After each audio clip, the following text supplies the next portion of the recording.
Estoy enferma. Lo he estado desde hace largo tiempo. Por eso mi labor diaria ha sido más dura, tan cruel, que a veces he pensado si no hubiera sido preferible arriesgar la vida cuando mi mal se inició. Pero tuve como única razón el que la operación quirúrgica que se imponía a hacerme ofrecía este dilema si se alcanzaba algún éxito. Quedaría imposibilitada para todo trabajo intelectual. Si no se alcanzaba, la muerte sería irremediable. En todos casos, siendo yo el único sostén de la familia, esta hubiera tenido que pasar las miserias conocidas por mí de niña y no quise esas amarguras para seres tan queridos. Respecto a mí, también iniciaba el camino que más tarde sería mi porvenir y no me sentía con valor de abandonar mis propósitos, de que ustedes se formaran seres cultos, instruidos, ya que siempre pensé que la inteligencia cultivada y la ilustración forman llave de oro para abrirnos las puertas de la vida.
En el acta eclesiástica de la parroquia de la Santa Cruz y Nuestra Señora de la Soledad, en la Ciudad de México, se da fe de que el 8 de marzo de 1872 se bautizó a la niña María de la Asunción Leandra Vicenta Sandoval Olaes, quien había nacido el 27 de febrero de ese mismo año. Sus padres fueron Trinidad Sandoval y Dolores Olaes. Un admirable futuro le aguardaba a esa pequeña bebé, quien llegaría a ser la primera abogada mexicana.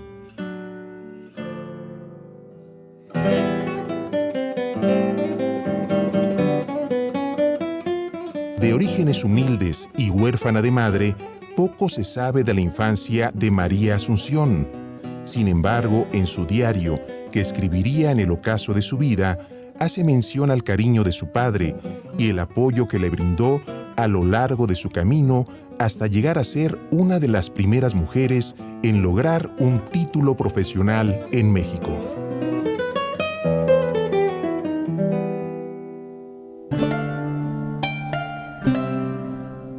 Desde siempre, el papel de la mujer se ha inscrito en labores caseras y se le ha confinado a un mundo marginal y oscuro.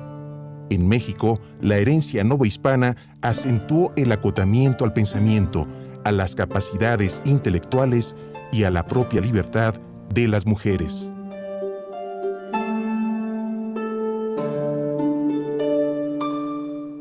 La educación de las mujeres en la época novohispana estuvo en manos de la Iglesia Católica.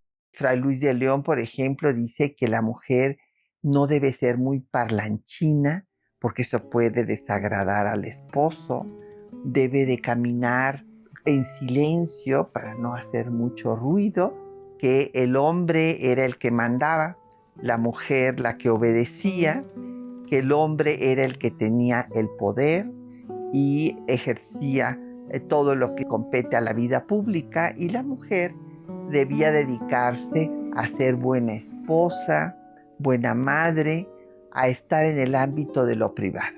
La mujer vivía recluida en la casa familiar, en la casa de Dios, que eran los conventos en donde era la esposa de Cristo, o en las casas que se llamaban de recogimiento, que eran los reformatorios, o en las de mancebía, que eran los burdeles. Estas ideas del marianismo se impusieron sobre la cosmovisión de los pueblos originarios prehispánicos y prevalecieron. En algunos casos prevalecen hasta nuestro presente, porque lo más difícil de cambiar es una cultura.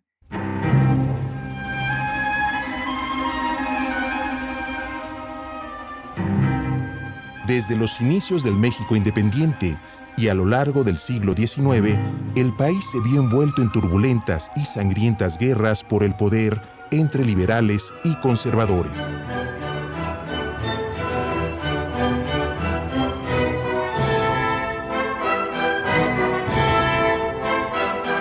El joven México también se vio acosado por naciones poderosas como Estados Unidos y Francia, al grado de imponer un imperio tristemente célebre representado por Maximiliano de Habsburgo y su trágico fin. Las esposas de líderes y caudillos también participaron en estas luchas y apoyaban las causas liberales.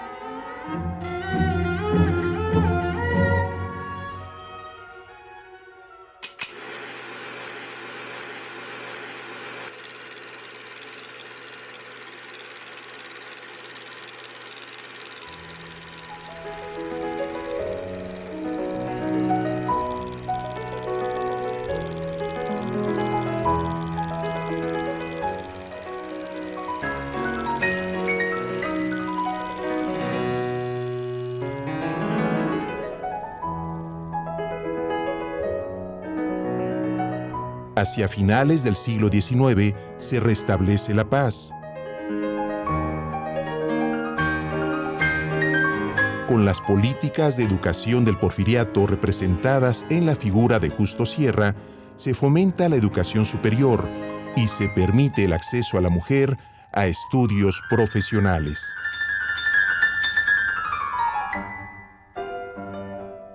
Durante el siglo XIX, las mujeres tuvieron en el mundo y en México todavía poco acceso a la educación formal.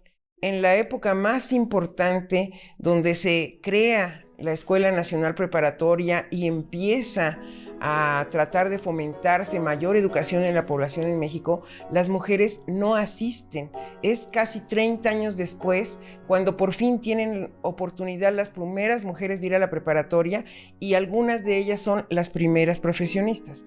Lo curioso es que hacia la primera abogada no se volteó a ver como sí hacia Mantile Montoya, que fue la primera médica, y estábamos retrasados realmente en reconocer no solo por qué Asunción Sandoval sí llega a la prepa, sí llega después a la universidad, y qué pasa con el resto de sus compañeras. Sí había ya mujeres relevantes desde la época de Juárez. Doña Margarita Maza había recibido instrucción en su casa, y tenemos ya algunas escritoras como Isabel Prieto de Landázuri, tenemos algunas amigas del nigromante, de Manuel Acuña, como Laura Méndez, pero que haya ido alguien a la universidad, pues son unas cuantas mujeres que se contaban con los dedos de la mano. Y al triunfo de la República ya se va a dar nueva legislación en materia educativa. Se va a establecer la educación elemental no solamente gratuita, sino también obligatoria, como ya lo había hecho el imperio, y laica. Y entonces, pues se abre la educación también para las mujeres. En 67 se establecen escuelas especiales también para las niñas, no solamente en educación elemental, sino que se establece la educación secundaria para señoritas, que va a abrir sus puertas en 1869.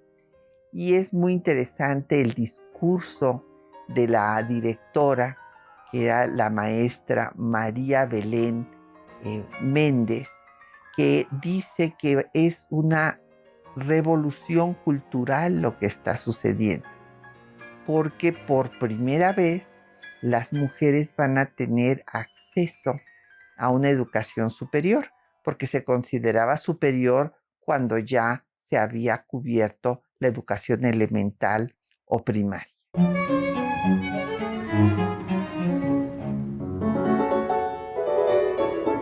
Si bien se ha conservado una buena parte de su archivo, es muy limitada la información de muchos detalles de su vida.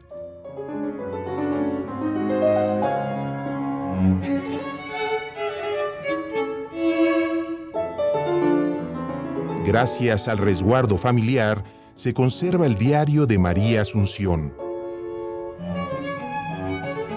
Escrito en las postrimerías de su vida, este diario es más bien una recopilación de recuerdos, reflexiones y un puñado de delicados poemas. Yo soy Eugenia Lomelí Sandoval, soy bisnieta de María Asunción Sandoval. La verdad es un orgullo venir de ese linaje, o sea, apenas empecé a conocer un poco más la historia, además de lo que te cuentan creciendo, ¿no? Porque yo crecí con esa figura de mujeres muy fuertes en mi familia, o sea, enterarme y saber más de ella es increíble. Teníamos 2 documentos claros, que fueron 2 revistas que tenemos empastadas, de la Revista Mexicana de la Mujer, y eso siempre los hemos tenido aquí en la casa mi mamá y yo, junto con el cuadro de su generación de graduación de abogado, y siempre lo tenemos en la entrada. O sea, esos 2 documentos los hemos tenido siempre aquí en la casa y demostrado con gran orgullo. Pero hasta hace poco una de mis tías tenía su diario, entonces fue unos años de tratar de convencerla de que me dejara leerlo. Ya por fin lo tenemos, y a lo largo de esto fue leerlo, traducir su letra, porque fue una cursiva un poco complicada de leer. Fue poco a poco ir rascándole y conservando lo poco que tenemos.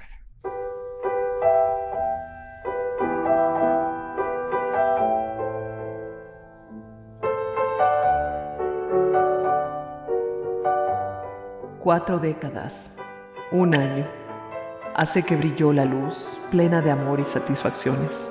Un hogar que había resistido a todas las pruebas, a los dolores y privaciones de la vida, alentado solamente por el ideal. Un título, pero ¿qué título? Casi había parecido el ensueño de un cerebro loco anidándose obstinadamente para atormentar una existencia decadente, enfermiza, paupérrima, y otra existencia naciente que apenas si se entreabría a los primeros soplos de la vida. Mi padre y yo, que llegábamos de un pasado muy lejano, de un camino pleno de espinas, y que, cogidos de la mano, con nuestros corazones deshechos atravesábamos. Él con los ojos plenos de lágrimas, yo con las más dulces sonrisas en los labios. Pues debes saber que mi hogar fue muy humilde, mi cuna muy desafortunada, pues a la entrada de la vida ya asomaba para mí aquella fiera loba que asaltó a Dante llenándole de terror. Me di cuenta exacta de lo que tendría que ser la misión que se me encomendaba por el Creador, y acometí valerosamente la empresa de ser la consoladora de mi padre, ser abnegado y bueno que recibiera las heridas mortales en pleno pecho como la cándida paloma, el tiro del cazador. Haré un opúsculo que dé a conocer el camino que me tracé para ser la primera abogada.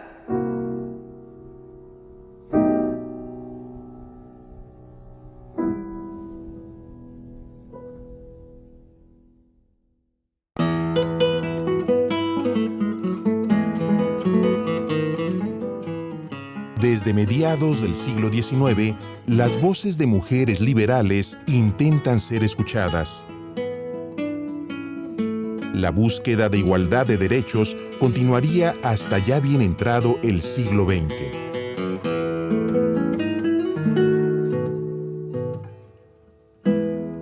En el Constituyente de 57 también hubo un interesante documento con 81 firmas de mujeres que también querían participar.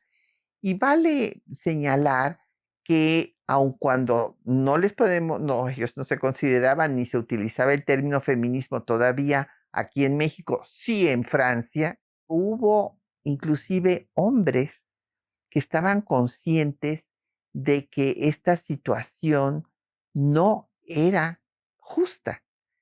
Por ejemplo, Joaquín Fernández de Lizardi dice que le convertían a las mujeres sus cerebros en piedras, porque solamente les enseñaban los rezos y los cantos.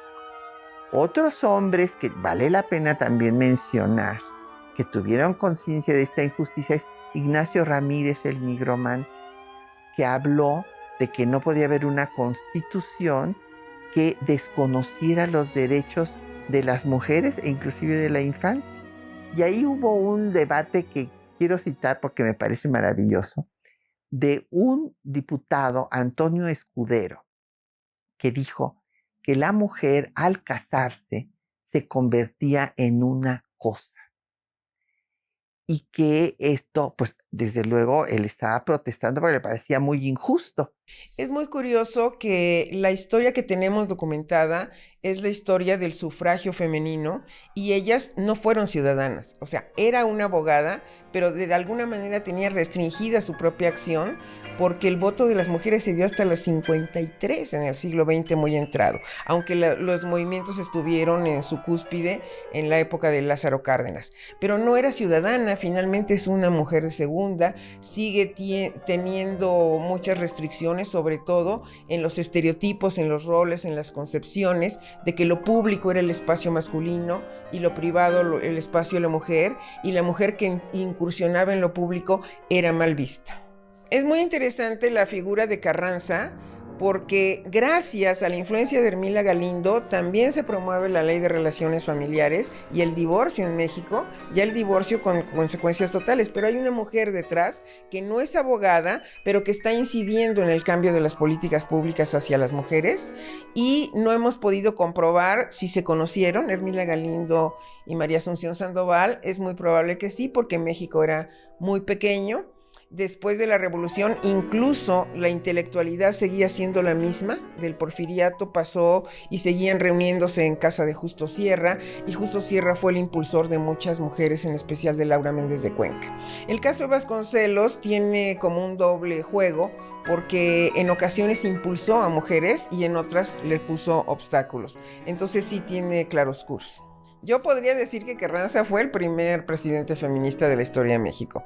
Me atrevo a decir eso porque sí recopiló, podemos saber en leyes y en decisiones cosas donde Hermila Galindo fue eje, pero la impulsó, y impulsarla significaba que creía en esa lucha.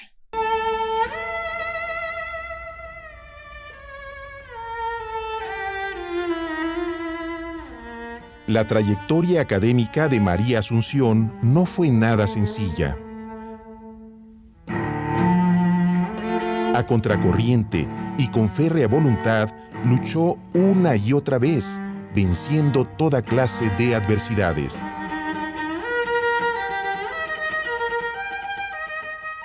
En 1892, María Asunción ingresa a la Escuela Nacional de Jurisprudencia. Su paso en esta escuela es un paso un tanto doloroso porque los profesores veían con gran pena en tener que enseñar derecho a una mujer. Concluidos los estudios preparatorianos, concluidos los estudios de la Escuela Nacional de Jurisprudencia, con su práctica profesional en el despacho civil y penal, ella cumple los requisitos establecidos por la normatividad universitaria para ser la primera mujer en titularse.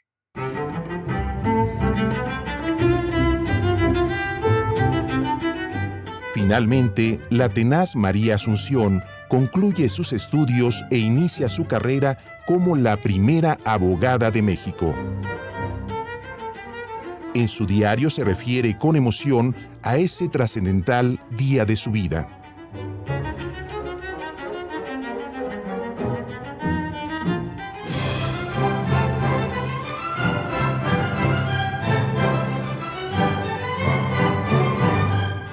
Llegó el 9 de julio de 1898 y a las 5 de la tarde en el gran salón de jurados de la Escuela Nacional de Jurisprudencia, presentaba mi examen profesional y mi tesis de rigor que versó sobre derechos del hombre. No tendría frases con que describir la serie de impresiones de aquella tarde. Pletórico el salón de estudiantes, abogados del Foro Mexicano, todas mis amistades y gran cantidad de público sustentó el examen, coronando el esfuerzo por unánime aprobación, recibiendo mi comunicación de aprobada. La escuela aplaudió frenéticamente y me acompañó, y vitoreándome durante el trayecto hasta mi casa, donde ya me esperaban 2 músicos más. Se brindó por mi porvenir, se dijeron versos de prosa alusiva y llenaron la casa amistades y estudiantes. Eran más de 300 las personas que me acompañaban, colmando tanta dicha y satisfacción, no por mí, por mi adorado padre, a quien pude ofrecer con el anhelado título el premio de todos sus dolores, la recompensa de todos sus desvelos.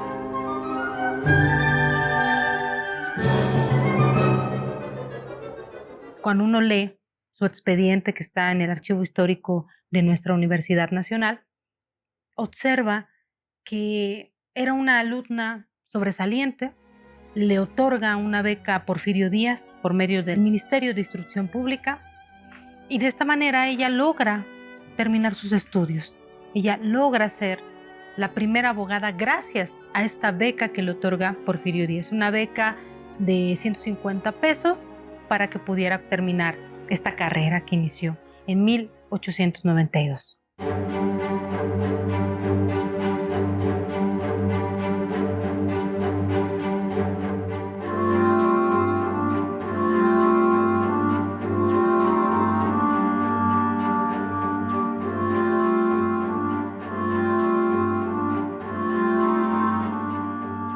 En la Biblioteca Nacional de México, en la Universidad Autónoma de México, se encuentra el archivo histórico de la UNAM. Ahí se conservan y mantienen expedientes con la historia de la Escuela Nacional de Jurisprudencia, con información destacada de María Asunción Sandoval en su paso por esa escuela. Se calcula que en el archivo se resguardan alrededor de 3 millones de documentos entre fotografías, periódicos y otros escritos de importancia vital de la historia académica de México. Esta tesis que desarrolla, tuve la oportunidad de encontrarla en la Escuela Nacional de Jurisprudencia. Justo cuando inicio esta búsqueda, encuentro esta tesis ahí, olvidada. Fue un momento para mí muy emblemático. Hoy forma parte del acervo de la Biblioteca Nacional de nuestra universidad y me siento muy feliz porque representó para mí un parteaguas en mi vida profesional al leer las primeras palabras en donde dedica la tesis a su padre. Era ella huérfana de madre, había fallecido su madre en los momentos en que ella era adolescente, y esto representó para ella una dificultad aún mayor, no solamente a una sociedad en donde no era fácil ver, estudiar un grado de estudios superiores a una mujer, y máxime sin contar con el apoyo de una madre.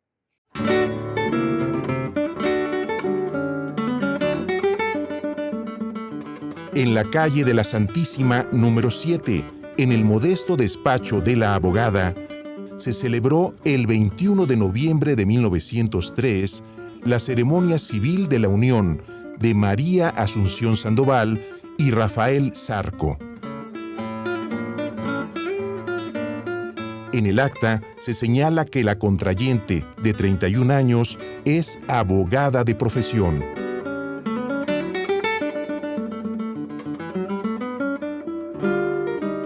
Cinco días después, en la capilla de expiración, en el centro de la Ciudad de México, se lleva a cabo el matrimonio religioso.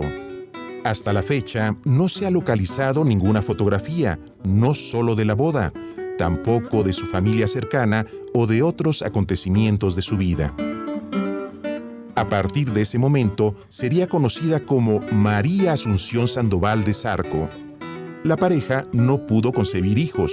Sin embargo, María Asunción adoptó a sus 2 sobrinos, un niño y una niña, hijos de su hermana Josefina, quien moriría en 1913 durante la Decena Trágica.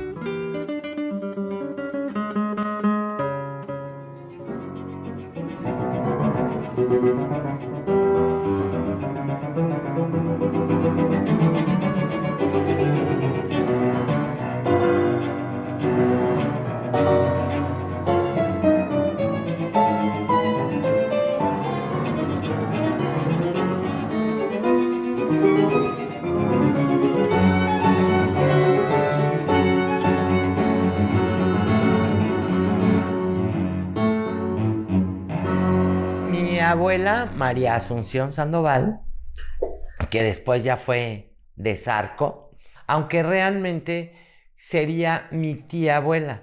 Mi papá se queda huérfano de mamá cuando tiene como entre 3 y 5 años y su hermana que tenía como 8 o 9 años. Y de ahí mi tía, que ya era abogada, los adopta.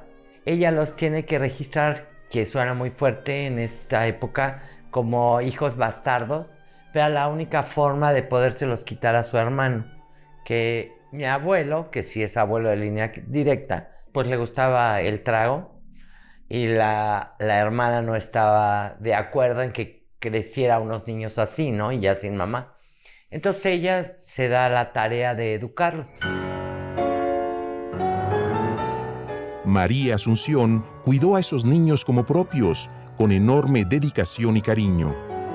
Luego de 34 años de matrimonio, su esposo, Rafael Zarco, falleció el 26 de diciembre de 1937 en la Ciudad de México a los 63 años de edad. Ella hablaba ahí desde los 7 años que platicaba con su mamá de querer ser abogada. Ella quería ser abogada por la justicia. Y ella por eso desde los 7 años le decía a su mamá que debería haber sido hombre para poder ser abogado. La que la fue empujando a lograr ser abogada fue su papá. O sea, para ser un papá de esa época fue un hombre que le empujó y logró llegar a ser abogada.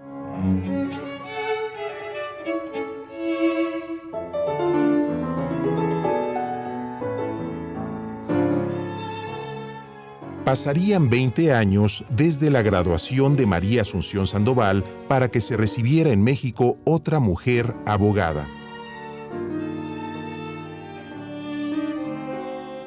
Sin embargo, las inquietas mujeres liberales no dejaron de luchar.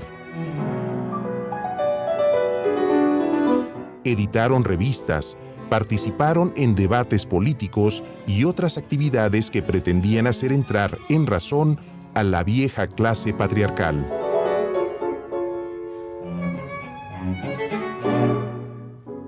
En esos 20 años, María Asunción Sandoval, no solamente tenemos conocimiento de su vida en su ejercicio profesional, sino que hizo muchas acciones en favor de los derechos de la mujer. Entre ellas fue la creación de la revista La Mujer Mexicana. Esto fue en 1904, con un grupo precisamente de mujeres progresistas, feministas. Era una revista científico-literaria, era una revista mensual que subsiste hasta 1908, en donde ella era en un principio la administradora de esa revista y que publicaban artículos para el perfeccionamiento de la mujer mexicana, medicamentos que sirvieran para las mujeres de la época, algunas lecturas de personajes que ya se leían en Europa, pero que ellas traducían para que la sociedad, las mujeres mexicanas, fueran cultas. Uno de sus lemas era ciencia y progreso. Así también otras importantes mujeres como la doctora Matilde Montoya escribieron en esta revista de la Mujer Mexicana. Mujeres escribiendo para mujeres. Surge en 1904, el 14 de febrero, la Sociedad Protectora de la Mujer, que es creada también junto con estas mujeres que estaban ya siendo parte de su grupo feminista de la revista de la Mujer Mexicana, ella siendo la abogada de México. ofrecía sus servicios para apoyarlas. Si no es de manera económica, lo hacía a través de su profesión.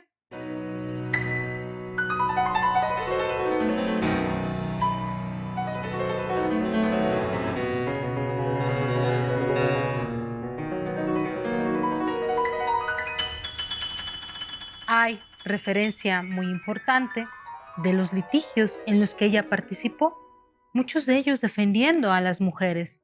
Cuenta el periódico El Universal, ella hace una defensa de una oratoria maravillosa de una mujer que es acusada de matar a su amante, que logra probar la inocencia de esta mujer bajo una figura que se llama el crimen pasional, y ella logra que esta mujer no sea condenada a muerte, porque homicidio era la pena de muerte. Un antecedente muy importante de lo que es la perspectiva de género a finales del siglo XIX. Una mujer defendiendo a otra mujer. Lo primero es que incomodaban en el foro, sobre todo en el ámbito del derecho penal.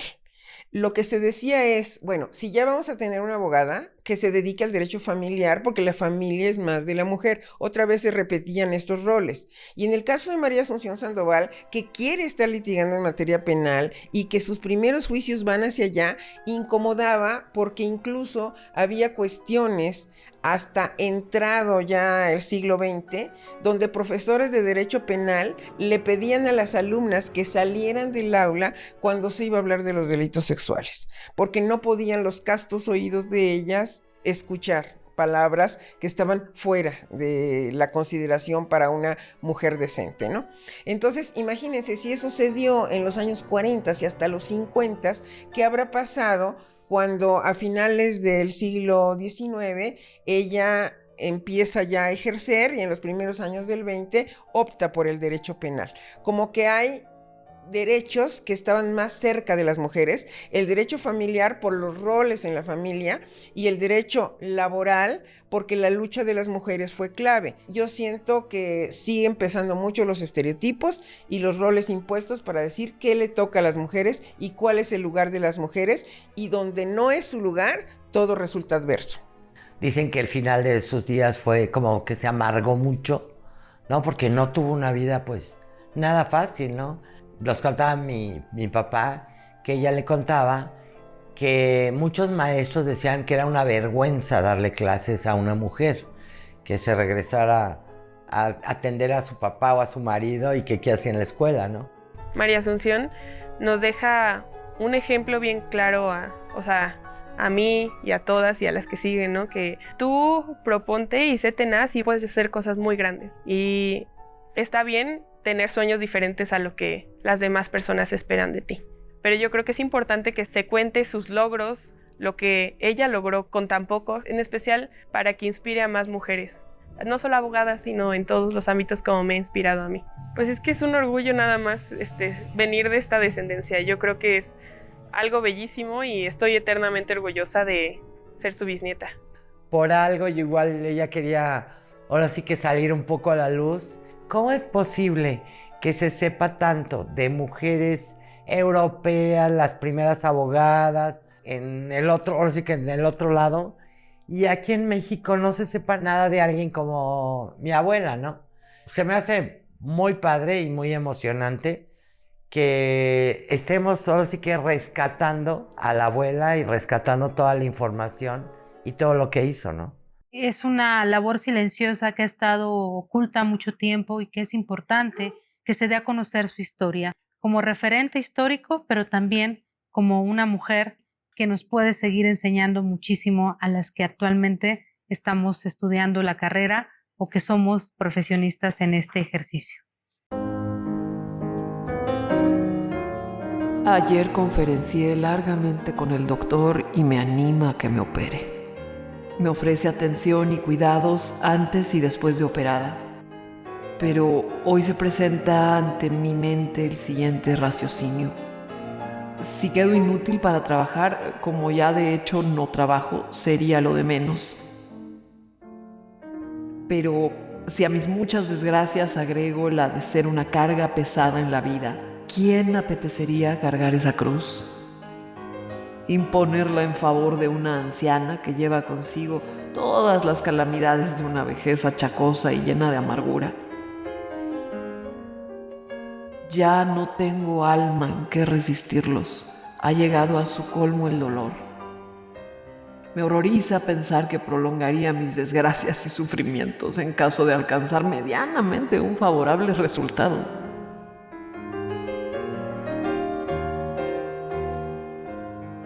¿A quién aprovecharía mi vida? ¿Quién me necesita? ¿No está ya cumplida la profesional misión con 43 años de ejercicio profesional? No haría más de llenar hasta la plenitud el fardo ya bien pesado de amarguras, desengaños y dolores.